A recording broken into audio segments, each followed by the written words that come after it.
అందరికీ నమస్కారం అండి. Welcome to my channel. Telangana రాష్ట్ర వ్యాప్తంగా ఉన్న పెన్షన్దారులందరికీ కూడా మనకి రాష్ట్ర ప్రభుత్వం ఈ యొక్క నిధులు పెంచి అందించేందుకైతే సిద్ధమవుతుందన్నమాట. అయితే ఈ యొక్క నిధులు ఎంతవరకు పెంచబోతుంది, అలాగే ముందుగా ఏ జిల్లాలకు జమ చేయబోతుంది అనే దానిపై ఈ వీడియోలో పూర్తి సమాచారం అయితే తెలుసుకుందామండి. పెన్షన్దారులందరూ కూడా వీడియోని అయితే పూర్తిగా చివరి వరకు అయితే చూడండి. అంతకంటే ముందు కొత్తగా ఎవరైనా మన ఛానల్ని చూసినట్లయితే వెంటనే ఛానల్ అయితే సబ్స్క్రైబ్ చేసుకోండి. దీని ద్వారా నేను పెట్టే ప్రతి చిన్న లేటెస్ట్ అప్డేట్ కూడా మీరు ఎప్పటికప్పుడు మిస్ కాకుండా తెలుసుకోగలుగుతారు.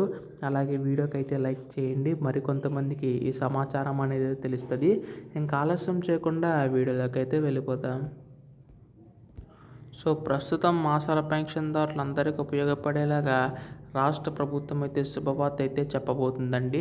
సో ప్రస్తుతం మనకి దాదాపుగా 43 లక్షల మంది ఉన్న పెన్షన్దారులందరికీ కూడా ఈ యొక్క పెన్షన్ నిధులు పెంచి అందించేందుకైతే సిద్ధమవుతుందన్నమాట రాష్ట్ర ప్రభుత్వం. అయితే ఈ యొక్క నిధులకు సంబంధించి కన్నా చూసుకున్నట్లయితే ఎప్పుడు పెంచబోతుంది అని చెప్పేసి చాలామంది పెన్షన్దారులు ఎదురు చూస్తున్నారు. సో ప్రస్తుతం వారందరికీ కూడా రాష్ట్ర ప్రభుత్వం శుభవార్త అయితే చెప్పబోతుందండి. ఇప్పటికే ఎన్నికల టైంలో అనేక హామీలు అనేవి ఇవ్వడం అయితే జరిగింది కదా, అవన్నీ ఒకటి కూడా అమలు చేసుకుంటూ రావడం అయితే జరుగుతుందండి. సో ప్రస్తుతం వీటికి సంబంధించి కానీ చూసుకున్నట్లయితే రాష్ట్ర ప్రభుత్వం ఈ యొక్క నిధులు పెంచి అందించేందుకు అయితే సిద్ధమవుతుందన్నమాట. అయితే ప్రస్తుతం ఇక్కడ మనకి 2,000 రూపాయలు ఎవరైతే తీసుకుంటున్నారో సో వారికి ఏంటంటే 4,000 రూపాయల వరకు, అలాగే 3,000 రూపాయలు తీసుకుంటున్న వారికి 6,000 వరకు కూడా రాష్ట్ర ప్రభుత్వం పెంచి అందించేందుకు అయితే సిద్ధమవుతుందండి.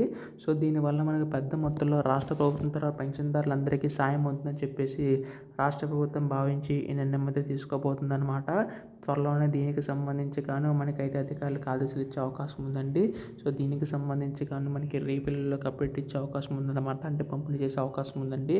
ఇటువంటి లేటెస్ట్ అప్డేట్స్ అన్నీ కూడా మిస్ కాకుండా తెలుసుకోవాలనుకుంటే వెంటనే ఛానల్ అయితే సబ్స్క్రైబ్ చేసుకోండి. ధన్యవాదములు. జై హింద్.